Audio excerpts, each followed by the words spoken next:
কোনো সমস্যা নেই ফুপু, আপনি এটা রাখুন, ফ্রেকে কিছু কিনে দিবেন। হ্যাঁ আর ভাল লাগে না, ডেলি ডেলি কি এর দাওয়াত রে ভাই। আজকে লোক এর বিয়ের দাওয়াত, কালকে অমুকের মুসলমানের দাওয়াত, পরশু বিয়ে হবার কি এত দাওয়াত ভাল লাগে? আর্থিক অবস্থা বলতে তো একটা কথা আছে, তাই না? আরে এত কথা কইতেছো কেন? তুমি জানো না আত্মীয় স্বজনের দাওয়াতে গেলে সবার লগে সম্পর্ক বজায় থাকে। এই এত মিডল ক্লাস মানুষের না আত্মীয় স্বজন দেখা লাগে না, বুঝো না? আগে পকেটের ব্যবস্থা দেখা লাগে, পরে আত্মীয় স্বজন। আজকে কতগুলো গিফট কিনলাম, গিফট কিনছি বুঝছো, খায় ওষুধ দিতে হবো, শরম পাইলে কিন্তু চলবো না। কয় টাকার গিফট কিনছো? দুইটা গিফট কিনছে, 5,000 5,000 10,000 টাকার গিফট কিনছে, বুঝো নাই? চলো চলো চলো, সমস্যা নাই। চলো চলো চলো, বুঝে না, টাকা তো আমার যায়। দাঁড়াও দাঁড়াও, কি হলো, দাঁড়িয়ে পড়েছো কেন? চলো। না মানে ওরা এইভাবে গিফট খুলতেছে কেন সবার সামনে?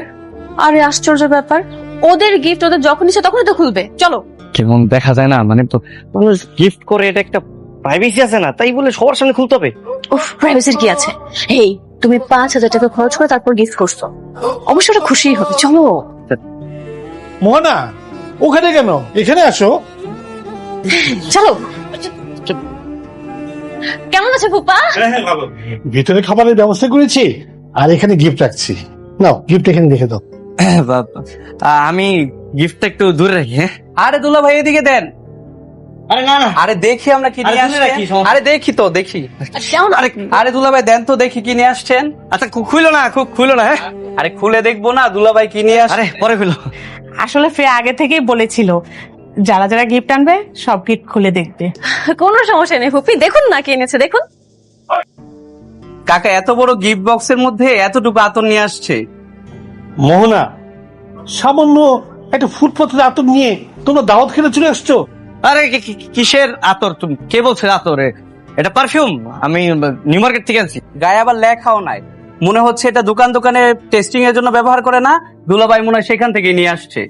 মোহনা, ভালোবেসে এমন একটা ফকিরকে বিয়ে করেছিস যে কিনা একটা সামান্য গিফট কেনার ক্ষমতা নেই।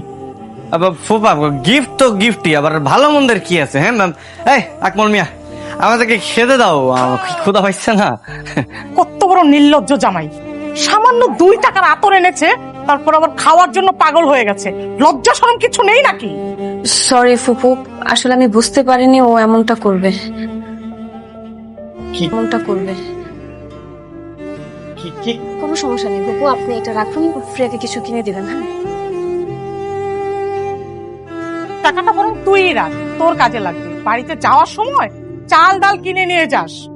তোর ফুপা আমাকে বারবার বলেছিল তোদেরকে যেন দাওয়াত না দিই, কিন্তু আমি জোর করে দাওয়াতটা দিয়েছিলাম। এইভাবে আমার মান